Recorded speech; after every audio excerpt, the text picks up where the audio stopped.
Okay, I think we'll make a start. So welcome everybody. I'm Phil Wood, I'm Chief Medical Officer.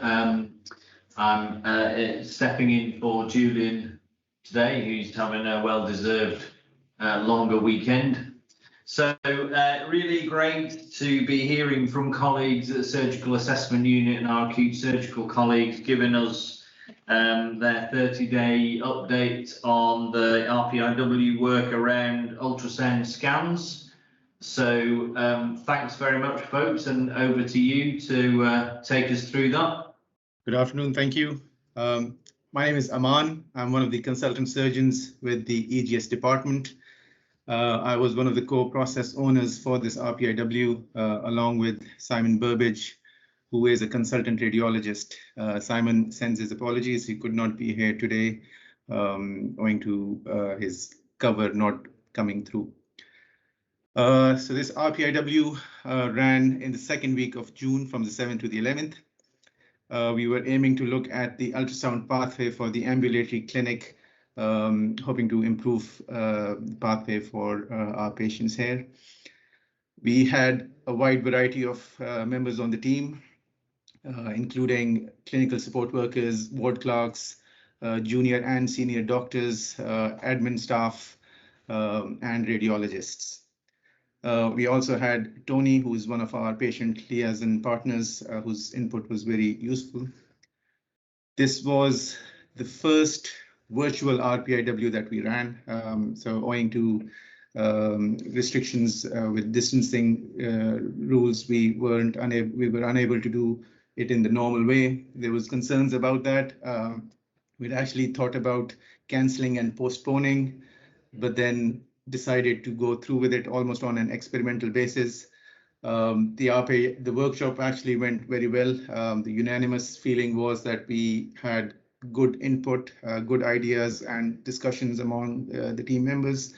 It did seem to work on a virtual platform. It came with some restrictions, but also some benefits. It did help open up communication channels between the two departments. As I said, we focused on the ultrasound pathway. Our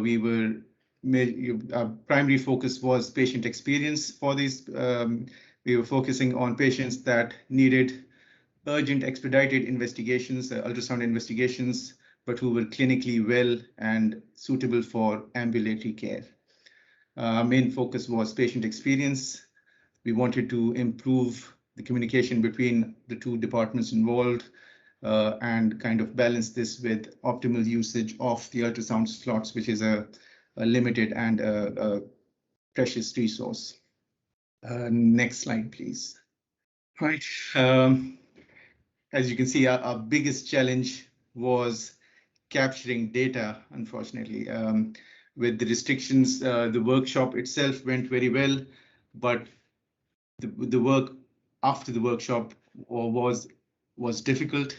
The only robust, reliable data that I have is around the requests that get rejected for pelvic scans. The data around the other parameters is not accurate, and I didn't feel like I should share it because it was misleading and would potentially lead us down the wrong way in the future also. Looking at the quality parameter that we're looking for,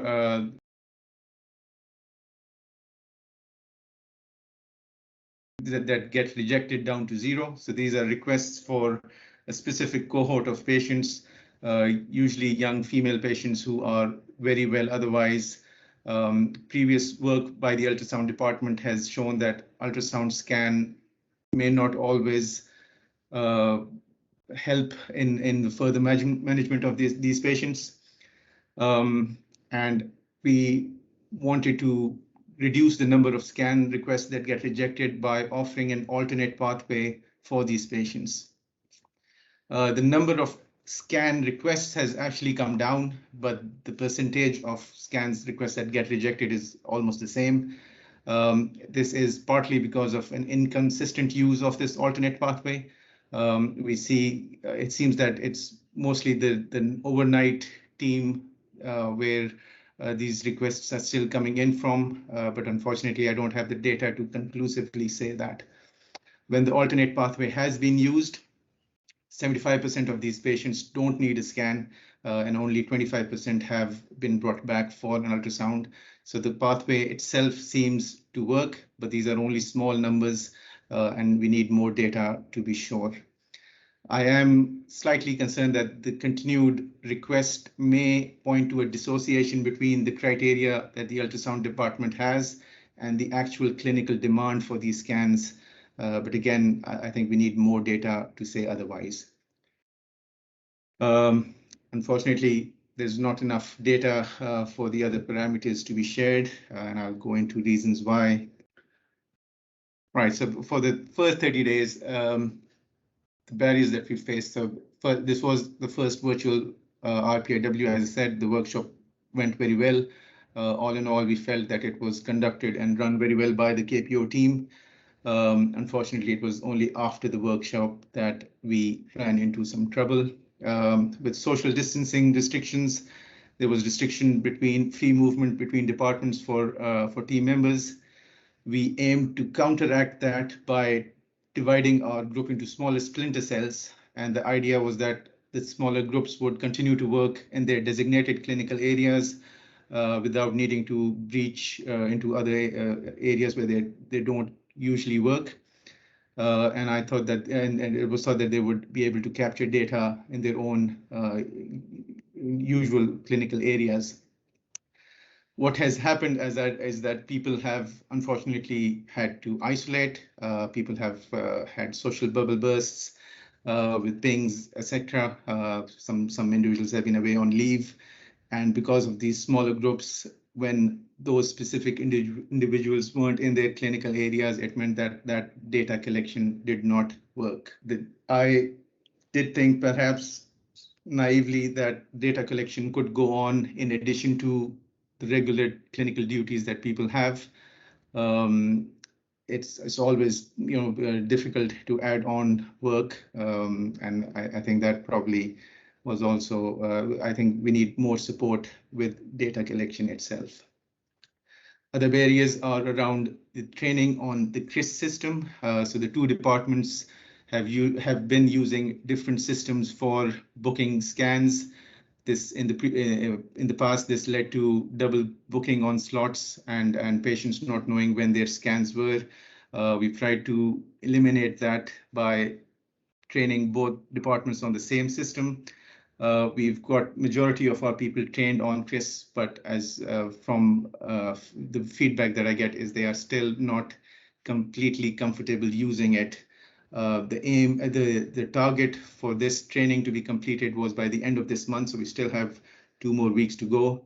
I suspect that this might need some more formal training for team members on ASK on SAU to get them comfortable using the system.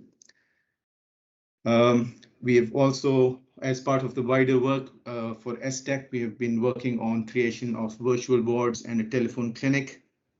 This feeds into the STEC principles and is part of the wider work involving other departments. This will be immensely useful for our patients, specifically the pelvic pain patients, and will tie in with work done by the gynae and urology departments who also struggle with these patients. I think the key learning from these 30 days was that we do need external support for data collection. I think the KPO team will be,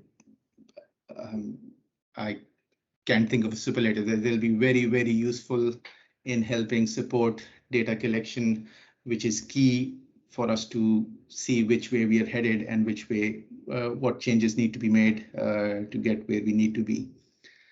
As always, there are challenges in implementing changes. I think perhaps slightly more so in a service that runs 24 hours.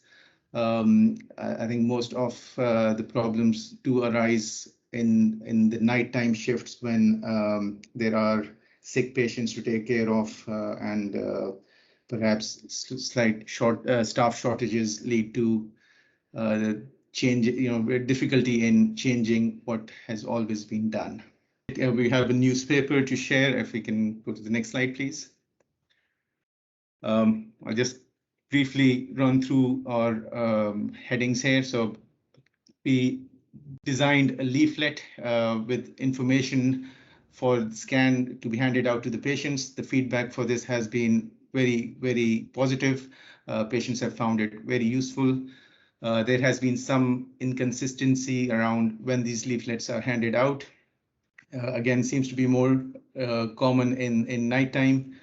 The next step is to have a formal leaflet printed through medical illustrations. Up till now, we've just been printing them off the printers in the clinical areas, and I think we've designed a formal one that can be officially printed. Can we go down, please?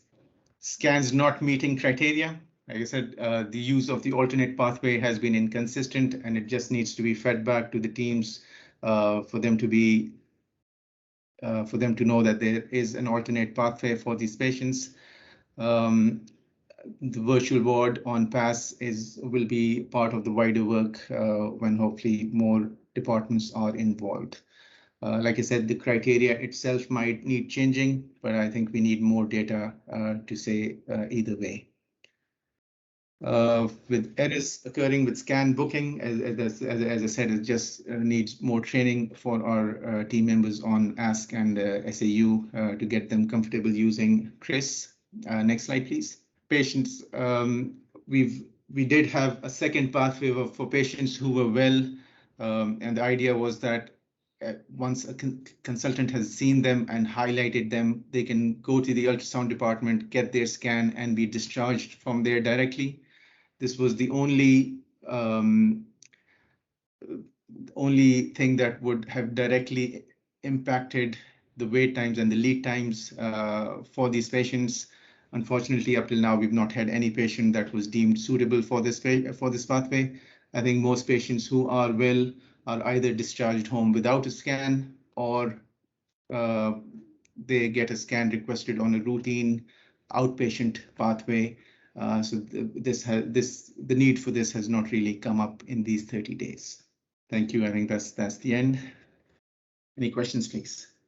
Okay, great, Aman. That's a really good presentation, and so thanks for that, and thanks to the whole team. And I don't know if anyone else in the team wants to comment or add anything about what it was like to be part of what actually in itself was a bit of a kind of test, because you've done the first virtual RPIW, I think, which is interesting in itself. So there's some interesting learning from that. So first off, anybody from the home team want to kind of comment or add anything to what Aman's told us? Okay, and Tony, thank you. You put some comment in the chat, which I think is really helpful to do that. So I guess had a question, Aman, which was around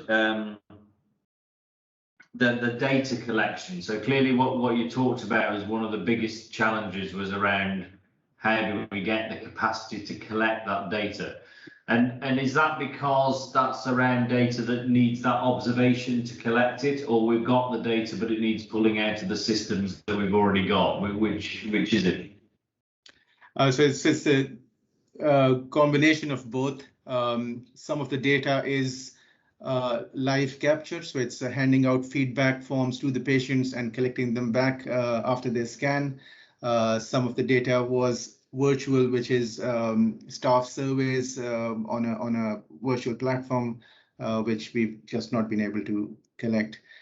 Most of the data around timings is, of course, needs people in the department measuring times.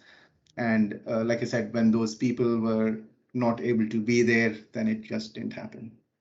Yeah, no, okay. And that's a really useful lesson for us as well, isn't it? Because actually, particularly in this new world that we're in, that we can have those aspirations about running how we'll get this, but if we can't actually physically achieve it, that's really helpful to reflect on.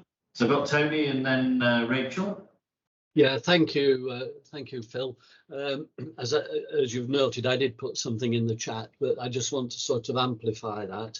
The RPIW itself was well run, and we were able to achieve a great deal in terms of idea generation. But my fear was always that once you tried to start embedding this, you would run into enhanced organisational challenges because of the restrictions which are in place. And in a sense, they reflect what had happened in the RPIW, because the thing that we hadn't been able to do in the RPIW was we hadn't been able to tread the Gemba.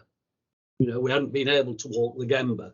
And what Aman is identifying is really that it is very, very difficult, or has been in this 30-day period, to actually do that. And it's that bodily presence which makes, I think, makes the difference, because that's where you get your interaction, it's where you get your feedback, it's how you can begin to nudge people, it's how you can check that they've understood what's going on. It's all those, so all the organisational challenges to improvement work then begin to kick in. And it might be useful just to sit down with those challenges and say, well, which ones of them are we actually running into, so that you know which one or ones are the ones that need to be addressed. Yeah, thanks, Tony. I think that's really important point. And I guess in the new world that we are in, we've got to think about some of these questions, because getting everybody back on the Gemba is clearly going to be a big challenge for all hospitals and healthcare settings, isn't it? But we've got to work a way through that somehow. So thank you for that. Rachel. Thanks, Phil. Yeah, just to say well done to Aman on the presentation, and I'm trying to keep the momentum going, I think. So I was the team lead in the event, and it's always the same after the event, isn't it? The embedding the change is the hardest bit. And I think it has been more challenging with the social distancing thing, and totally agree with what Tony's saying. But I think it was a good team, and there's still a lot of opportunity there. So yeah, there's been so much learning in terms of the delivery of it, and how we can embed change and things as well. So I think there will be opportunities, and if we can get some of this working, opportunities to scale it up further. Which with some of the bigger challenges in the organisation is going to be really powerful. Yeah, great. Thanks, Rachel. And I think the message here is that it's perhaps been a bit frustrating as an RPIW, but on the other hand, there's lots of learning, and the whole ethos of our Leeds improvement methodology is to take away the learning from anything that we're able to do and think about how we can apply that next time. So even perhaps you haven't quite got where you wanted to get to, but actually there's, as Rachel said, there's lots of rich opportunity there. So thank you, Rachel. Nasira? Hi, yes, sorry, I can't seem to get my video working. Just to say thank you very much for a great presentation, Aman. I'm sorry that I missed this RPIW. I feel like what you've achieved in a virtual setting and in the very first RPIW is pretty impressive, and I know how hard the work has been, and sort of on behalf of the EGS team, we'd just like to say thank you to all of you within the home team and away team for making so much effort, and this goes out to the radiology team as well. And I think what you have highlighted, I accept fully that there are some frustrations, but what you have shown us is that there is room for change, and at least it informs us where we need to try to make those differences. So thank you for doing the work and pushing through. And I think there are some aspects of this that have worked really well. So yeah, really good effort. Thanks, Nasira. Yeah, lovely. Okay, so I can't see anyone else's hand up or anything else in the chat. So I think, great report out, great presentation, some really good learning. Thanks, Aman. Pass on our thanks to Simon and all your other team members who can't be here with us today, but to the rest of the team, thank you very much for a good report out. Lots of learning, lots of opportunity. So let's keep going and see you next time. Thank you.